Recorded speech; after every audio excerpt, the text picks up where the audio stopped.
በስመ አብ ወወልድ ወመንፈስ ቅዱስ አሐዱ አምላክ አሜን። ክርስቶስ ተንሥአ እሙታን በዐቢይ ኃይል ወሥልጣን አሰሮ ለሰይጣን አግዓዞ ለአዳም ሰላም ይእዜሰ ኮነ ፍስሐ ወሰላም። የተከበራችሁ የተወደዳችሁ የእግዚአብሔር ቤተሰቦች የእናታችን የእመቤታችን የቅድስተ ቅዱሳን የንጽሕተ ንጹሐን የድንግል ማርያም የቃል ኪዳን ልጆች እንደምን ሰነበታችሁ? እንደምን አደራችሁ? እንደምን አረፈዳችሁ? ልዑል እግዚአብሔር የአባቶቻችን አምላክ ፈጣሪያችን ስሙ ለዘላለሙ የተመሰገነ ይሁን። በድጋሚ እንኳን ለጌታችን ለመድኃኒታችን ለኢየሱስ ክርስቶስ ብርሃነ ትንሣኤው በሰላም በጤና በሕይወት ጠብቆ አደረሳችሁ። እንዲሁም ለእመቤታችን ለቅድስተ ቅዱሳን ለንጽሕተ ንጹሐን ለድንግል ማርያም ብርሃነ ልደቷ በሰላም በጤና ደረሳችሁ። እንግዲህ እንደተለመደው ዛሬም እናያለን። ዛሬ ዕለተ ዓርብ ነው።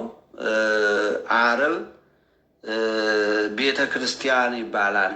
ቅድስት ቤተ ክርስቲያን ተብሎ ይጠራል። እንግዲህ ከሰኞ ከእሑድ ጀምረን ስንመለከት ከእሑድ ጀምረን ዛሬ ስድስተኛ ቀን ነው ማለት ነው። ስድስተኛ ቀን ነው። ከሐሙስ ከሰኞ ስንጀምር አምስተኛ ቀን ነው የሚሆነው። ነገር ግን የጀመርነው ከእሑድ ስለሆነ ከትንሣኤ ጀምረን ነው። ዕለታቱ ሳምንቱ የራሱ ስያሜ ስላለው ነው እያየን እየተማማርን ያለ ነው። ስለዚህ ዛሬ ዕለተ ዓርብ ቤተ ክርስቲያን ይባላል። ስለዚህ የምንማረው ስለ ቤተ ክርስቲያን ነው ማለት ነው። ዓርብ ቤተ ክርስቲያን የተሰየመበት ምክንያት ቤተ ክርስቲያን በዕለተ ዓርብ በክርስቶስ ደም መመሰረቷን ለመግለጽ ነው። ቤተ ክርስቲያን የተመሰረተችው በዕለተ ዓርብ በክርስቶስ ደም ነው። ያንን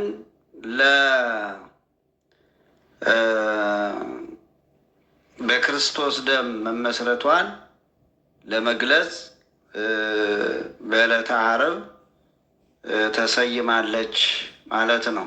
ቤተ ክርስቲያን ዕለተ ዓርብ ቤተ ክርስቲያን ተብሏል ማለት ነው። የሐዋርያት ሥራ ምዕራፍ 20 ቁጥር 28 ላይ እናገኛለን። የቤተ ክርስቲያን መተርጉማን አባቶቻችን መላእክት በዕለተ ዓርብ ከጌታ በቀኖት በአክሊለ ሦክ የፈሰሰውን ደሙን በብርሃን ጽዋ ተቀብለው በብርሃን መነሳንስ ረጭተውታል ይባላል።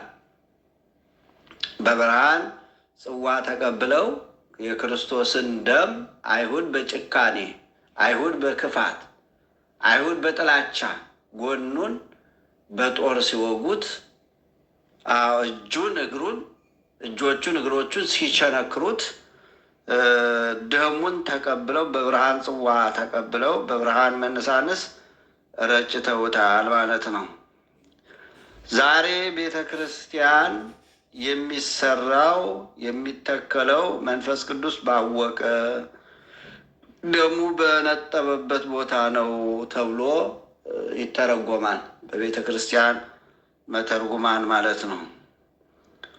አመስጥረው ይናገራሉ ማለት ነው። ይህንን የቤተ ክርስቲያን በክርስቶስ ክቡር ደም መክበሯንና መቀደሷን ሲናገር የቤተ ክርስቲያናችን ሊቅ ቅዱስ ያሬድ ከዚህ ጋር አዋህዶ አስማምቶ ይናገራል።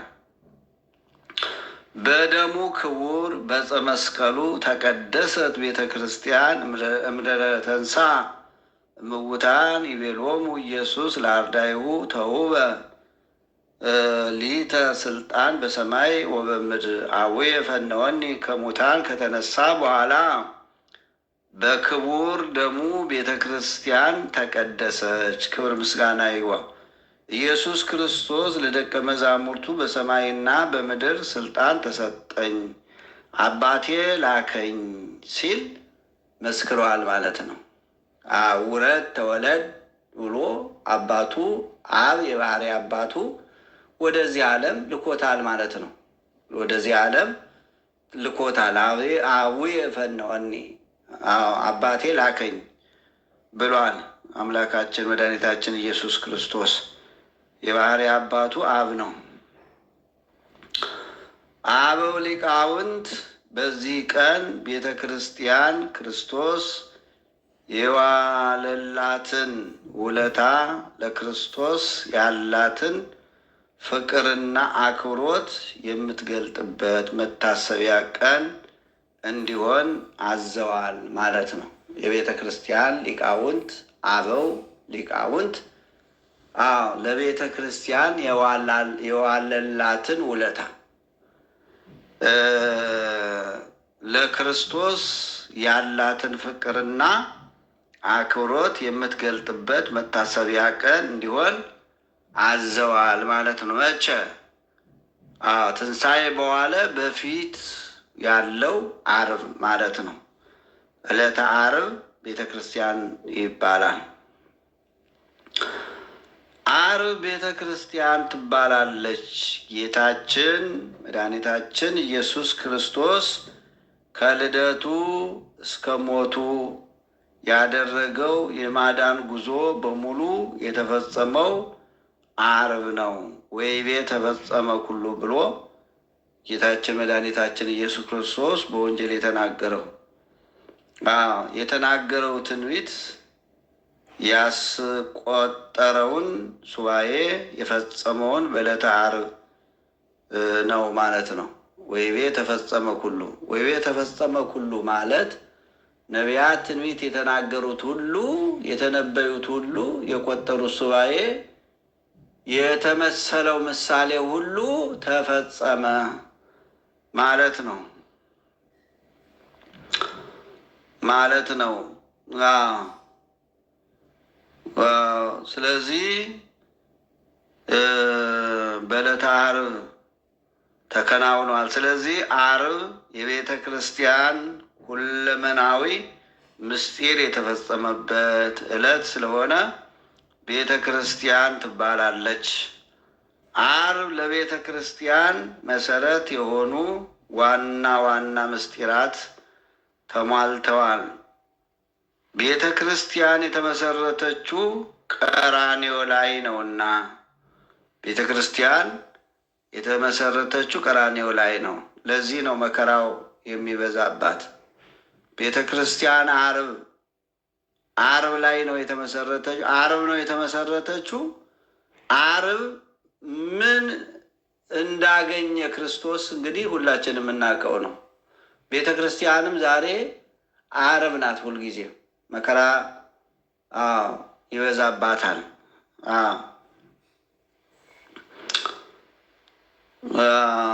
በቀራንዮ የቤተ ክርስቲያን ምስጢራት ሁሉ ተከናውነዋል። በቀራንዮ መስቀሉ ተተክሏል።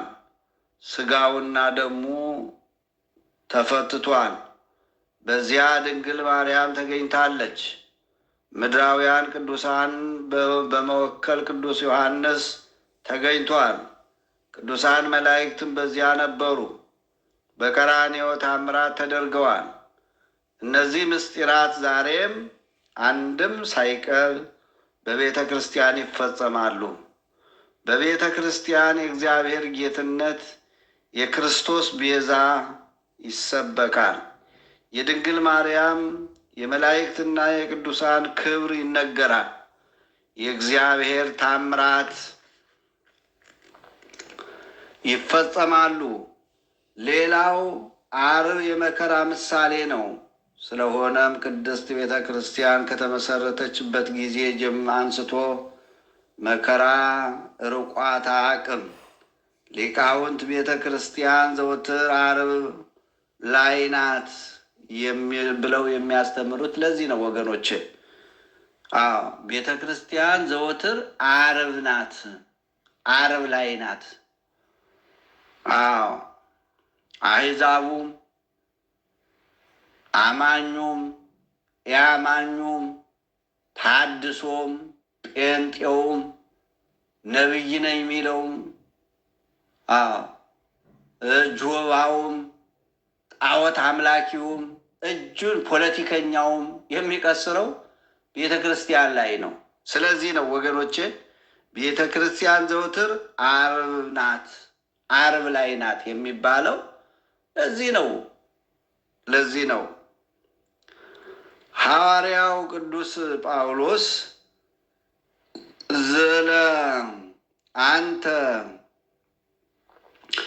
ሐዋርያው ቅዱስ ጳውሎስ ስለ አንተ ቀኑን ሙሉ እንገደላለን፣ እንደሚታረዱ በጎች ተቆጠርን ብሎ እንደተናገረው ቤተ ክርስቲያንም በመከራ ውስጥ ማለፍ ዕጣ ፋንታዋ መሆኑን ይገልጥልናል። ሮሜ ምዕራፍ 8 ቁጥር 36 ላይ የምናገኘው ነው። ሊቃውንት ስለ ቤተ ክርስቲያን ሁለንተናዊ አገልግሎት ሲናገሩ ቤተ ክርስቲያን ማለት እግዚአብሔር በኃጢአት ሙታን የሆኑትን እጃቸውን ይዞ የሚያስነሳባት የኢያኢሮስ ቤት ናት ይላሉ ሊቃውንት ሲናገሩ። የኢያኢሮስ ቤት ናት። ኢያኢሮስ ሙቶ የነበረ ልጅ ነው።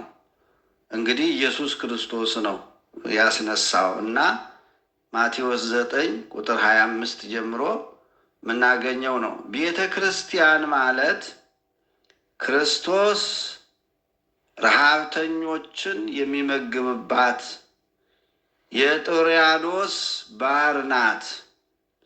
ቤተ ክርስቲያን ማለት እግዚአብሔር የኃጢአተኛ ልጆቹን ኑዛዜ የሚሰማባት የዘኪዎስ እልፍኝ ናት። መጽሐፍ ቅዱስ የዮሐንስ ወንጌል ምዕራፍ 6 ቁጥር 1 ጀምሮ፣ የሉቃስ ወንጌል ምዕራፍ 19 ቁጥር 1 ጀምሮ የክርስቶስ ቤተ ክርስቲያን ድርጅት ሳትሆን በመንፈስ ቅዱስ የምትመራ ከክርስቶስ ጋርና በክርስቶስ አዲስ ሕይወት ናት። ቅዱስ ሰርጊዮስ ቤተ ክርስቲያን የፍትህ ፀሐይ ለጨለማው ዓለም የሚበራባት መስኮት ናት ይላል። ቅዱስ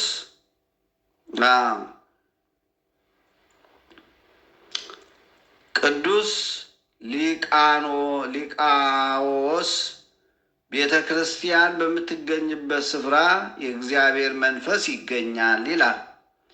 የእግዚአብሔር መንፈስ በሚገኝበትም ቤተ ክርስቲያንንና መላው ጸጋዋ ይገኛሉ። ቅዱስ ሄርኔሌዎስ ቤተ ክርስቲያን በምድር ላይ ያለች ሰማይ ናት ይላል። ቅዱስ ዮሐንስ አፈወርቅም ቤተ ክርስቲያን የእግዚአብሔር መንግሥት ተስፋ ምልክት ናት ይላል። ምክንያቱም እንደ ዘር ፍሬ ውስጥ እንዳለ እርሻ የመንግሥተ ሰማያት ሂደት የሚጀምረው ከቤተ ክርስቲያን ነውና። ቅዱስ አግናጢዎስም ቤተ ክርስቲያን ክርስቲያኖች በጥምቀት አማካኝነት አንድ የሆኑባት የትንሣኤያችን የድህነታችን ምንጭ የክርስቶስ አካል ናት ይላል። ቅዱስ አትናቴዎስም ባሕረ ጥበባት ቅዱስ ያሬድ በሙሽሪትና በሙሽራው ፍቅር የመሰለ የክርስቶስንና የቤተ ክርስቲያንን አንድነት እንዲህ ሲል ይገልጠዋል። ተንሥአ ክርስቶስ እሙታን በዐቢይ ኃይል ወሥልጣን ትዌድሶ ቤተ ክርስቲያን ዘትብል ወልድ ሁየ ፍቁርየ አፈቅሮ እስካመ ፈቀደ አመ ተንሥአ ወአንሥአ ሙታነ ፈትሐ ሙቁሃነ ክርስቶስ በታላቅ ኃይልና ስልጣን ከሙታን ተነሳ። ቤተ ክርስቲያን ታመሰግንሃለች እንዲህ ስትል ወልድ ወንድሜ ወዳጄ እስከፈቀደ ድረስ እወደዋለሁ። በተነሳ ጊዜ ሙታንን አስነሳ፣ እስረኞችን ፈታ በማለት የተሞላትን የተሰቀለላትን ጌታዋ ፈጣሪዋ ሞትን ድል አድርጎ በመነሳቱ እንደተደሰተችና ምስጋናም እንዳቀረበችለት ሊቁ ይናገራል ማለት ነው። ዳግመኛም ትሴብሐከ ቤተ ክርስቲያን ወታሌለከ መራትከ ሶበ ትሬየከ በዲበ ዕፀ መስቀል። ሙሽራ በዕፀ መስቀል ባየችህ ጊዜ ቤተ ክርስቲያን ታመሰግንሃለች፣ ከፍ ከፍም ታደርግሃለች ሲል ተናግረዋል ማለት ነው። ተመልከቱ፣ እነዚህ ሁሉ ሊቃውንት በሃይማኖተ አበው የሚገኙ የአባቶቻችን ረድኤት በረከት ይደርብን። እነዚህ ሁሉ ለቤተ ክርስቲያን ዋጋ የከፈሉ ደማቸውን ያፈሰሱ አጥንታቸውን የከሰከሱ ዙረው ያስተማሩ በእያንዳንዳቸው የራሳቸው ገድል ያላቸው እነ ቅዱስ ዮሐንስ አፈወርቅ፣ እነ ቅዱስ አግናጢዎስ፣ እነ ቅዱስ አትናቴዎስ፣ እነ ቅዱስ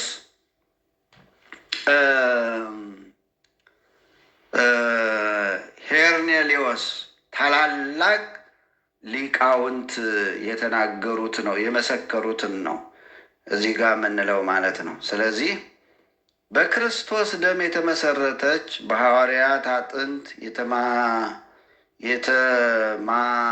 የተማሰች በሰማዕታት ደም የተለሰነች በሊቃውንት ምስጢር የተገነባች ይህ ቀረሽ የማትባል ምልዕተ ምስጢር የሆነች ቅድስት ቤተ ክርስቲያን በውስጧ የሚከናወነውን ሰማያዊ ስርዓት ዘላለማዊ ሕግጋትን እንዲገልጥልን መጸለይ እንዳለብን ሊቁ እንዲህ ይለናል፣ እንዲህ ብሎ ያሳስበናል። እግዚአብሔር የሀበኒ ልሳነ ጥበብ ከመ አእምር ዘእነብ ቃሌ አጽም እግዚኦ ክስት ሊተ እግዚኦ ከመ አእምር ሕገ ለቤተ ክርስቲያን ኩሉ ዘጌሰ ወመጻ ሀቢሃ አይ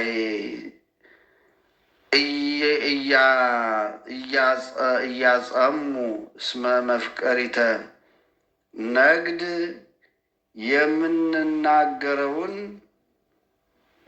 የምናገረውን አውቅ ዘንድ እግዚአብሔር የጥበብ አንደበትን ይስጠኝ ይላል። አያችሁ፣ እግዚአብሔር የምናገረውን አውቅ ዘንድ እግዚአብሔር የጥበብ አንደበትን ይስጠኝ። አቤቱ ቃሌን አድምጥ፣ አቤቱ የቤተ ክርስቲያንን ሕጓን ስርዓቷን አውቅ ዘንድ ግለጥልኝ። ወደ እርሷ ፈጽሞ የሚገሰግስ ሁሉ አይደክምም፣ እርሷ እንግዳ ተቀባይ ናትና በማለት ቅድስት ቤተ ክርስቲያን በዚህ ዓለም ሐሳብ ደክሞት ወደ እርሷ የመጣውን ኃይል አስታጥቃ ታሞ የመጣውን ጤና ሰጥታ ተስፋ ቆርጦ የመጣውን ተስፋውን ቀጥላ እንደምትመልሰው ሊቁ ይነግረናል። ዘምኩራብ ዘሰኑይ ይላል። ይህን ጸጋ እግዚአብሔር የምታድልበት ትልቁ መሳሪያዋ ደግሞ ምን እንደሆነ ሊቁ ሲናገር ዮም ይገብሩ በዓለ ለቤተ ክርስቲያን እስመ ተከለ ዕፀ ሕይወት ውስተ ገነት። ዛሬ ለቤተ ክርስቲያን በዓልን ያደርጋሉ፣ በገነቱ ውስጥ ዕፀ ሕይወትን ተክለዋልና ይላል። ዕፀ ሕይወትን ተክለዋልና።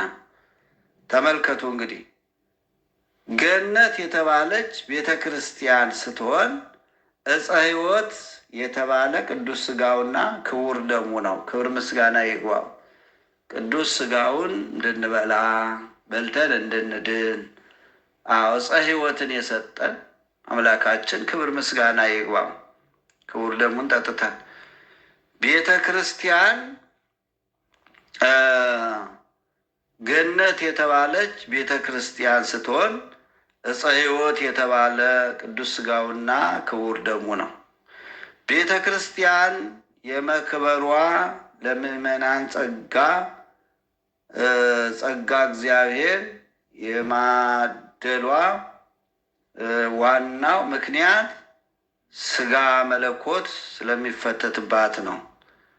አዎ ሊቁ እንደዚህ ይላል፣ ወንዘ ቀዲሙ ኢኮንክሙ ህዝቦ ይእዜሰ ህዝበ እግዚአብሔር አንትሙ እንዘ ቀዲሙ አልቦ ዘይሜህረክሙ ዮም ተሳሃለክሙ በሴት ተሳየጠክሙ በትንሣኤሁ እምነ ምውታን። አስቀድሞ ህዝቡ አልነበራችሁም፣ ዛሬ ግን የእግዚአብሔር ሕዝብ ሆናችሁ።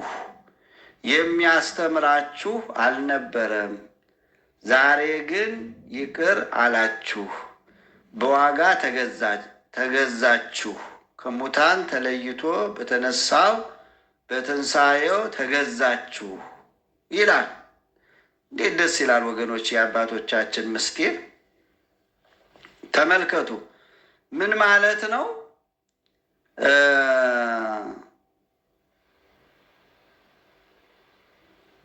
ዛሬ አስቀድሞ ህዝቡ አልነበራችሁም አለ። አዎ አስቀድሞ ህዝቡ አልነበራችሁም። በብሉይ ኪዳን 5500 ዘመን አዎ ህዝቡ አልነበርንም። ድህነት አልነበረም፣ ፈጽሞ ድህነት አልነበረም። ህዝቡ አልነበራችሁ ማለት ዛሬ ግን የእግዚአብሔር ህዝብ ሆናችኋል፣ ድህነናል። እሱ የእኛን ስጋ ተዋሂዶ ሰው ሆኖ መከራ ተቀብሎ ሙቶ ሞትን በሞቱ ድል አድርጎ ክብር ምስጋና ይግባው ልጅነትን ሰጥቷል። በ40 እና በ80 ልጅነት አግኝተናል። የክርስቶስ አካል ሆነናል። ክርስቲያኖች ወገኖቼ አሁን በ40 እና በ80 መጠመቅ ማለት የክርስቶስ አካል መሆን ማለት ነው። ሴቷ በ80 ቀን ስትጠመቅ የክርስቶስ አካል ነው የምትሆነው። ወንዱም እንደዚሁ በ40 ቀን ሲጠመቅ የክርስቶስ አካል፣ የክርስቶስ ቤተሰብ እና ምን አለ? የእግዚአብሔር ሕዝብ ሆናችሁ። አሁን ግን አልነበር። አዎ ቀድሞ ሕዝቡ አልነበራችሁ ማለት፣ ዛሬ ግን የእግዚአብሔር ሕዝብ ሆናችሁ ይላል። የሚያስተምራችሁ አልነበረም። አዎ የሚያስተምረን አልነበረም። አልነበረም ማለት የሚያስተምር አልነበረም ማለት ነቢያት አልነበሩ ማለት አይደለም። ነገር ግን ተምረው አልዳኑም ነበረ። ሰው ለመዳን አይደል የሚማረው? ንስሐ ለመግባት ለመጸጸት፣ እንዲጸልይ፣ ንስሐ እንዲገባ፣ እንዲለወጥ አይደል? ስለዚህ ይማራሉ። ነገር ግን ድህነት ስለሌለ እንዳልተማሩ የሆኑ ነበር ማለት ነው። ስለዚህ የሚያስተምራችሁ አልነበረም አለ። ዛሬ ግን ይቅር አላችሁ፣ በዋጋ ተገዛችሁ። በደሙ ነው የተገዛ ነው። ከሙታን ተለይቶ በተነሳ በትንሣኤው ተገዛችሁ ሲል በወልድ ውሉድ በክርስቶስ ክርስቲያን ተሰኝተን የእግዚአብሔር ሕዝብ ተብለን ሕያው ስም ወርሰን ወደ ሕያዊት መንግሥት እንገባ ዘንድ ለርስቱ መታጨታችንን ይነግረናል ማለት ነው። ሌላው እንደ አንበሳ ተነሳ ጌታችን መድኃኒታችን ኢየሱስ ክርስቶስ ነው። አንበሳ ግርማው የሚያስፈራ በመሆኑ አንበሳ የኃያልነት የአሸናፊነትና የጀግንነት ምሳሌ ነው። አንበሳ ከአራዊት ሁሉ በላይ ነው ይባላል። አንበሳን የሚሰብረው የለም። አንበሳን ሁሉም ይፈራዋል፣ ሁሉም አራዊቶች ይፈሩታል። አዎ።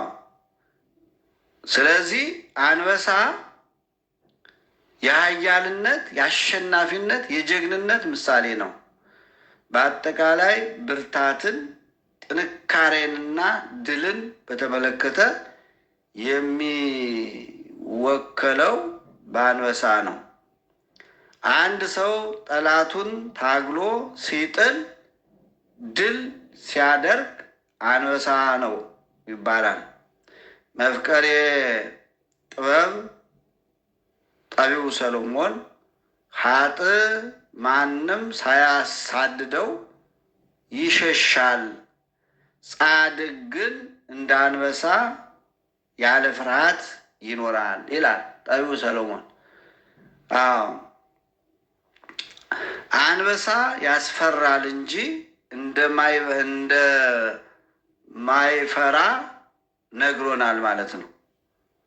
አንበሳ ግርማው ያስፈራል፣ እሱ ያስፈራል እንጂ አይፈራም ማለት ነው። እንደማይፈራ ነግሮናል። ምሳሌ መጽሐፈ ምሳሌ ምዕራፍ 28 ቁጥር 1 ላይ የምናገኘው ነው። ስለዚህ አንበሳ እንኳን ተነስቶ ተኝቶም ያስፈራል ማለት ነው። አራዊት ሁሉ ይሸሻሉ። አራዊት ሁሉ ነው የሚሸሹት ሲያዩት። ጌታችንም አይሁድ ሊይዙት ወደ እርሱ በመጡ ጊዜ ማንን ትፈልጋላችሁ ሲላቸው ኢየሱስን አሉት። እኔ ነኝ ብሎ ማንነቱን ሲገልጥላቸው ሰራዊቱ ሁሉ በግንባራቸው ፍግም ብለው ወድቀዋል። የዮሐንስ ወንጌል ምዕራፍ 18 ቁጥር 4 ላይ ሰዓቱ ጊዜው ስላልደረሰ እንግዲህ ይህን ያህል ግርማው የሚያስፈራ የኃያላን ኃያል የጌቶች ጌታ የአሸናፊዎች አሸናፊ ክርስቶስ ሞትን ድል አድርጎ በብርሃንና በግርማ ከመቃብር ሲነሳ አይሁድ ፈርተዋል፣ አጋንንት ተንቀጥቅጠዋል። ክብር ምስጋና ይግባው። አዎ አይሁድን ያስፈራ አጋንንትን ያንቀጠቀጠ መቃብር ክፈቱልኝ፣ መግነዝ ፍቱልኝ፣ ድንጋይ አንሱልኝ ሳይል እንደ አንበሳ የተነሳ አዎ የኃያላን ኃያል የጌቶች ጌታ የአሸናፊዎች ሁሉ አሸናፊ ክርስቶስ አምላካችን ክብር ምስጋና ይግባው።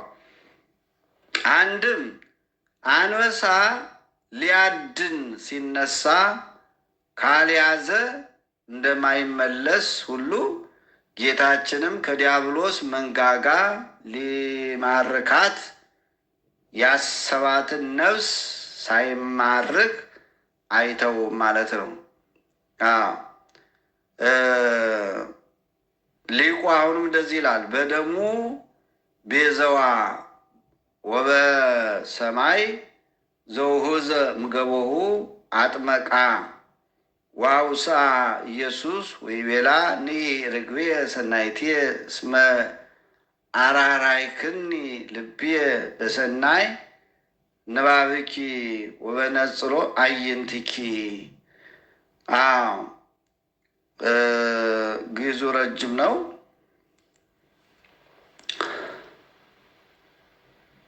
በደሙ ገዛት ተቤዣት ከጎኑ በፈሰሰ ውሃና ደም አጠመቃት። ኢየሱስ ርግብየ መልካሜ ነይ በተወደደ ንግግርሽ በዓይኖችሽ ምልከታ ልቤን አራርተሽኛልና አነዋዋርሽ ገዳም ነው፣ ደም ግባትሽ እጅግ ያማረ ነው አላት። ወንድሜ ወልድ ተኛ አንቀላፋ፣ እንደ አንበሳም ተነሳ በማለት የእያንዳንዳችንን ነፍስ በምትወክል በቤተ ክርስቲያን አንጻር ነፍሳችንን እንደ ተቤዣት ሕይወታችንን እንደ ታደጋት ሊቁ ነግሮናል ማለት ነው። ዳግማዊ ያሬድ ኢትዮጵያዊ ቄርሎስ የሆነው አባ ጊዮርጊስ ዘጋስጫ ቤተ ክርስቲያን የምዕመናንን ነፍስ እንደምትወክል ተርጉሞ ሲመሰክር እንዲህ ብሏል ማለት ነው። ቤተ ክርስቲያን ብሂል ነፍሰ ክርስቲያን ብሂል እንተ ቀደሰኪ ደመ ወልድ ጥሉል። ቤተ ክርስቲያን ማኅደረ ልዑል ቤተ ክርስቲያን ማለት የለመለመ የወልድ ደም የቀደሳት የክርስቲያን ነፍስ ማለት ናት ይላል። ቤተ ክርስቲያን የልዑል ማደሪያ ናት በማለት የምዕመናን ነፍስ በደመ ክርስቶስ የተዋጀች ቤተ ክርስቲያን እንደምትባል ተርጉሞልናል ማለት ነው። ቅድስት ቤተ ክርስቲያን ዓለምን ቀድሶ የዲያብሎስን መንግስት አፍርሶ ሞትን ድል ነስቶ በኃይሉና በስልጣኑ ከሞት የተነሳውን እንዲሁም ሙታንን ያስነሳውን ጌታ እንዴት አድርጋ እንደምትወደውና እንደምታመሰግነው በልሳነ ያሬድ ስትመሰክር እንዲህ ትላለች ቅድስት ቤተ ክርስቲያን። ተንሳ ዋንሳ አፈቅሮ እስከ መፈቀደ ትብል ቤተ ክርስቲያን ቃል ወልድ ሁየ ጉሬሁ ማሪር አዳም ወሰናይ ይጥመኒ። አዎ ቤተ ክርስቲያን ውዴ ተነሳ፣ ሙታንንም አስነሳ፣ እስከ ወደደ ድረስ እወደዋለሁ ትላለች። ቃል ወልድ ወንድሜ ጉሮሮ ጡም ያማረና የተወደደ ነው፣ ከወይን ፍሬ ይልቅ ይጣፍጠኛል። የፍጥረት ሁሉ መጀመሪያ የብዙሃን ቤዛ የሆነ ክርስቶስ እንደ ኃያል ከወይን ስካሩ እንደነቃ ሰው ተነሳ አለች። ቅድስት ቤተ ክርስቲያን ለፈጣሪዋ ክርስቶስ ያላትን ጽኑ ፍቅሯንና ግሩም ምስክርነቷን ትመሰክራለች፣ ትናገራለች ማለት ነው። እንግዲህ ቤተ ክርስቲያን የይቅርታ ማዕድ ትባላለች። ቤተ ክርስቲያን ምን ትባላለች ወገኖቼ? የይቅርታ ማዕድ ትባላለች። እንግዲህ እንደ ሊቃውንት እንደነ ቅዱስ ያሬድ አገላለጽ ቅድስት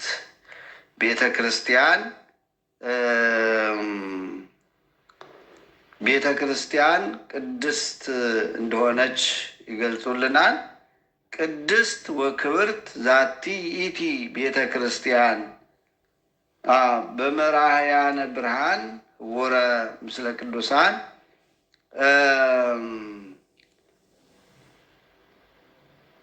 ይቅርታና ቅንነት ተገናኙ፣ ጽድቅና ሰላም ተስማሙ ብሎ ዳዊት እንደተናገረው ከቅዱሳን ጋር ወደ ብርሃን በሚመሩ በአንደበት ቅድስት ይቺ ቤተ ክርስቲያን የተለየች የተከበረችና የተመሰገነች ናት በማለት ቤተ ክርስቲያን የፍቅርና የሰላም የይቅርታና የቅንነት ማዕድ መሆኗን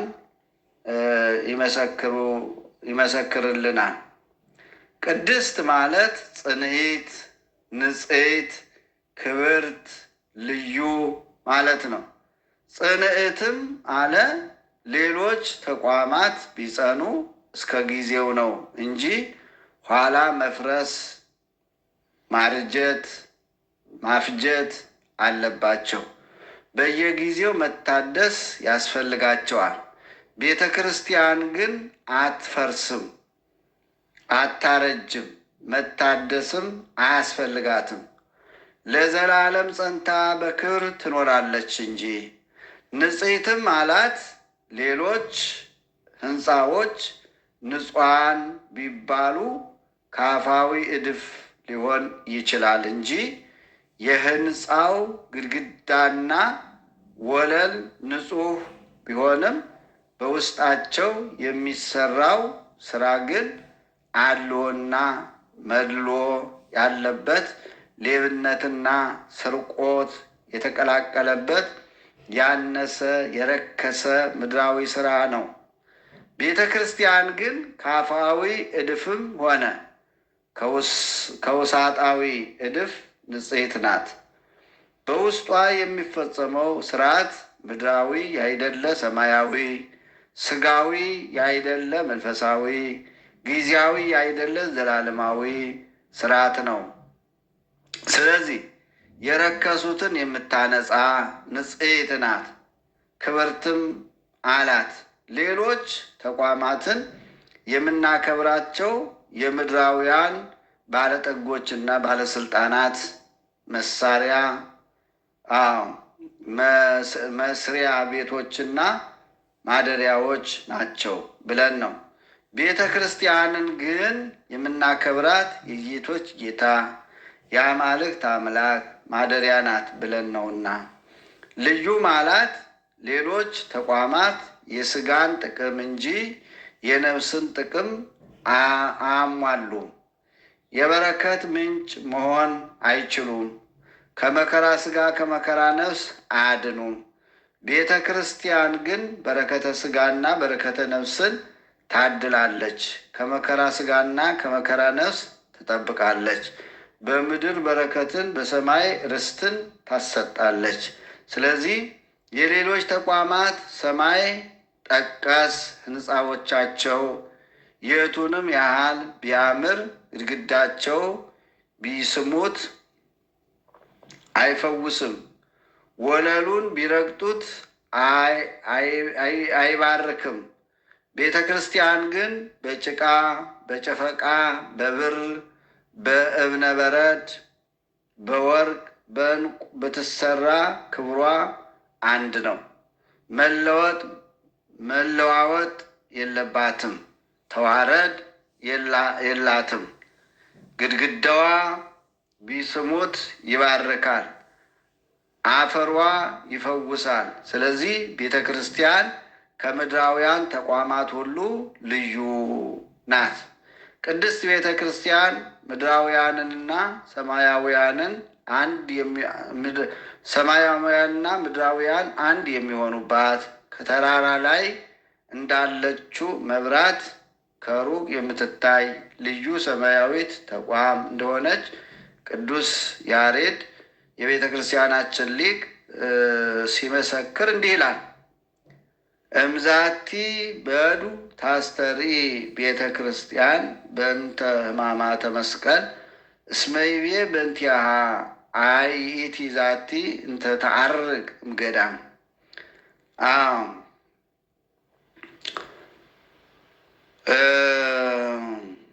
እምገዳም በሙታን በመስቀል ላይ ከተቀበለው ጸዋቶ መከራ የተነሳ ከዚች ምድረ በዳ ወይም ቀራንዮ ቤተ ክርስቲያን ትታያለች፣ ትመሰረታለች። ሰሎሞን ስለ እርሷ እንደ ጢስ አምድ ከዱር የምትወጣ ይች ማናት ሲል አድናቆቱን ገልጧልና፣ እንዲሁም በድርብ በፍታ ከተቀበረ በኋላ ከሙታን ተነስቷልና ስለ ግንዘቱ ከሽቶች በላይ በሆነ ከርቤና ስሄን ሁሉ ትልቃለች በማለት ስለ ክብሯ ተቃኝቷል ማለት ነው። ይቃኛል። የቅዱስ ያሬድ አባባል ነው። እንግዲህ በዚህ ሁሉ ቤተ ክርስቲያን ይህን ሁሉ ክብር ታሰጣለች፣ ትሰጣለች ማለት ነው። አሁን ከምድራውያን ነገስታት ከምድራውያን ባለስልጣናት ወይም የምናያቸው ረጃጅም ህንፃዎች ከነሱ ጋር ነው እያነጻጸረ ሊቁ የሚያስገነዝበን። አሁን እነዛ ህንፃዎቹ ያማሩ ናቸው። ነገር ግን ቤተ ክርስቲያን ግን የተቀደሰች ልዩ ናት፣ ፈውስ ያላት አዎ የረገጡት ምድር የሚፈውስ፣ አፈሩ የሚፈውስ፣ ጠበሉ የሚፈውስ፣ ግድግዳውን እንዲዳብሰነው የሚፈውስ፣ የሚያድን፣ ሙት የሚያስነሳ፣ የታመመ የሚፈውስ፣ እነዛ ደግሞ ያማሩ የደመቁ ያሸባረቁ ውስጣቸው የሚሰራው ኃጢአት፣ በደል፣ አድሎ፣ ጉቦ፣ ዘረኝነት፣ ክፋት፣ ዝሙት፣ ኃጢአት የሚፈጸምባቸው ህንፃዎች ናቸው ይላል። እውነት ነው፣ እውነት ነው ወገኖቼ። ሌላው ቤተ ክርስቲያን የእውነት አደባባይ ናት። ቤተ ክርስቲያን እንግዲህ የእውነት አደባባይ ናት። እውነት ነው። ቅድመ ላይ ቤተ ክርስቲያን የይቅርታ ማዕድ ናት ብለናል። ቤተ ክርስቲያን የእውነት አደባባይ ናት። ይቺ ዓለም በእውነት ይልቅ ሐሰትን የምታቀነቅን በመሆኗ ከእውነት ባለቤት ከክርስቶስ ጀምሮ እውነትንና እውነተኞችን ስታሳድድ ኖራለች፣ ወደፊትም ትኖራለች። ስለሆነም እውነት ከዚህ ዓለም ስትሰደድ መሸሸጊያዋና መጠጊያዋ ቅድስት ቤተ ክርስቲያን ናት። እውነት ከቤተ ክርስቲያን ተሰደደች ማለት ያን ጊዜ የእውነት የመጨረሻ ሞቷ ግብዓተ መሬቷ ታወጀ ማለት ነው። ምክንያቱም የእውነት አማራጭ ተለዋዋጭ የሌለው መደበኛ መኖሪያዋ ቤተ ክርስቲያን ናትና ቅዱስ ያሬድ የቤተ ክርስቲያናችን ሊቅ የእውነት አደባባይዋ መኖሪያዋ ቤተ ክርስቲያን እንደሆነች እንዲህ ይመሰክራል። አውዳኒ ዘጽድቅ ወመርህባኒ ዘእንቁ ለቤተ ክርስቲያን ስርጉት አረፋቲሃ በስብሐት ሰላመ ይበል ኩሉ ሕዝብ ንጉሠ ሰላም ሰላመ ከሀበነ። የቅድስት ቤተ ክርስቲያን ግድግዳዎቿ በምስጋና የተሸለሙ ናቸው። አደባባይዋ እውነት ነው፣ ሜዳዋም እንቁ ነው። ሕዝብ ሁሉ ሰላም ይበል። አቤቱ የሰላም ንጉሥ ሰላምህን ስጠን። አሜን። ይስጠን ወገኖቼ፣ ሰላሙን ይስጠን። እውነት የባህሪ ገንዘቡ የሆነ ክርስቶስ ለእውነትና በእውነት የሞተላት ቅድስት ቤተ ክርስቲያን ዋና ተልእኮዋ በዓለም የተጠላችውን በመናፍቃን ማህበር የተወገዘችውንና በአጋንንት ደባ የተሰደደችውን እውነት እንድትሰብክ ነው ማለት ነው። እውነት እንድትሰብክ ነው። አሁንም የቤተ ክርስቲያናችን ሊቅ ቅዱስ ያሬድ በደሙ ቤዛዋ ወበማይ ዘውሁዘ እምገቦሁ አጥመቃ በዕፀ መስቀሉ አተባ ከመ ትኩን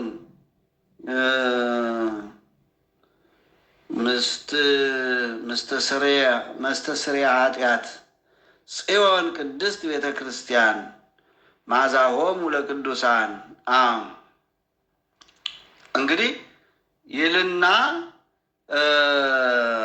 በደሙ ዋጃት ኢየሩሳሌም ቅድስት በደሙ ዋጃት ቀደሳት፣ ከጎኑ በፈሰሰ ውሃን አጠመቃት፣ በዕፀ መስቀሉ ባረካት። የኃጢአት ማስተሰሪያ ትሆን ዘንድ ጽዮን ቅድስት ቤተ ክርስቲያን የቅዱሳን መዓዛ ለዓለም ሁሉ መመኪያ የሆነች ነፃ የምታወጣ ቅድስት ኢየሩሳሌም ናት በማለት የሰላም ከተማ የእውነት አምባ የሆነችው አማናዊት ኢየሩሳሌም ቅድስት ቤተ ክርስቲያን የእውነተኞች መመኪያ መሆኗን ይነግረናል ማለት ነው። ቅዱስ ያሬድ ያመሰጥረዋል እና ስለዚህ ዕለተ ዓርብ ቅድስት ቤተ ክርስቲያን ይባላል። ብዙ ምስጢር አለ። በሌላ ጊዜ ሰፋ አድርገን እንግዲህ እንማራለን። እስከዚህ ድረስ ካየን አምላካችን ልዑል እግዚአብሔር የሰማነውን በልቦናችን ያሳድርብን። ቤተ ክርስቲያን የሁላችን መጠጊያ፣ ቤተ ክርስቲያን መሸሸጊያ፣ መጠለያ፣ ቤተ ክርስቲያን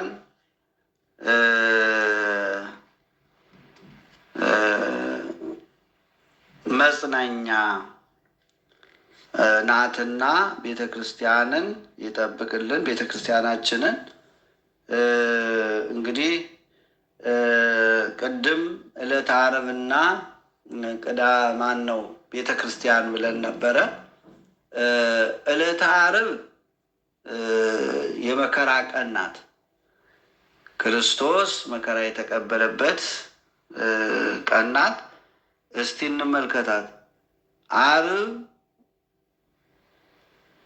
የመሰረታት ወይም ዓርብ መሰረታት ኢየሱስ ክርስቶስ ቤተ ክርስቲያንን ዓርብ መስርቷታል። ክርስቶስ መከራ የተቀበለበት ቀን ነው ዕለተ ዓርብ። ዓርብ መሰረታት ወይም ዓርብ መመስረቷ ክርስቶስ መከራ የተቀበለበት ቀን ነው። ቤተ ክርስቲያን ሁልጊዜ ዓርብ ናት ያልነው ቅድም እዚህ ላይ ነው። እንግዲህ ህልውናዋ የተመሰረተው ዓርብ ላይ ነው። የቤተ ክርስቲያን ህልውናዋ የተመሰረተው ዓርብ ላይ ነው። ማወቅ ያስፈልጋል ወገኖች። መከራ ሳትቀበል መኖር አትችልም። ያለ መከራም የኖረችበት ጊዜ የለም። ቤተ ክርስቲያን በጸጋው እንድታድግ ሁልጊዜ ዓርብ ያስፈልጋታል። በጸጋው እንድታድግ ሁልጊዜ ዓርብ ያስፈልጋታል። መከራ ለቤተ ክርስቲያን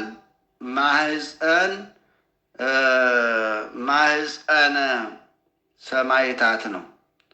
ቅዱሳን ሐዋርያት በብዙ መከራ ወደ እግዚአብሔር መንግሥት ልንገባ ይገባናል ብለዋል እያሉ መከራ ወደሚበዛባቸው ከተሞች ይሄዱ ነበርና አባቶቻችን ሐዋርያት መከራ ባይኖር ሰማዕታት ወዴት ይገኛሉ? መከራ ስላለ ነው ሰማዕታት የተገኙ። እነ ቅዱስ ጊዮርጊስ፣ እነ ቅዱስ መርቆሬዎስ ሰማዕታት ያሉት መከራ ስላለ ነው። ካለዛማ ሰማዕታት ወዴት ይገኛሉ?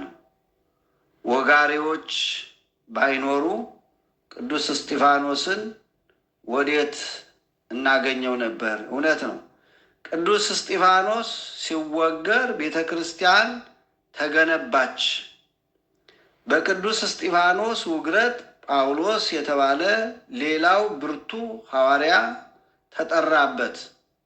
ጌታችን ኢየሱስ ክርስቶስ ሲሞት ክብሩን እንደገለጠ በስሙ የተጠሩት ክርስቲያኖችም ሲሞቱ ክብራቸውን ይገልጣሉ። የሐዋርያት ሥራ ምዕራፍ 14 ቁጥር 22፣ የሐዋርያት ሥራ ምዕራፍ 7 ቁጥር 54። ክርስቲያን ሲሞት ይከብራል፣ እየሞተ ይኖራል። ክርስቲያኖችን የሚገሉ ሰዎች አንድ ቀን ገለው ለዘላለም ይሞታሉ። ክርስቲያኖች ደግሞ አንድ ቀን ሙተው ለዘላለም ይኖራሉ። ገዳዮች እየገደሉ ይሞታሉ። ክርስቲያኖች ደግሞ እየሞቱ ይኖራሉ። ልብ በሉ።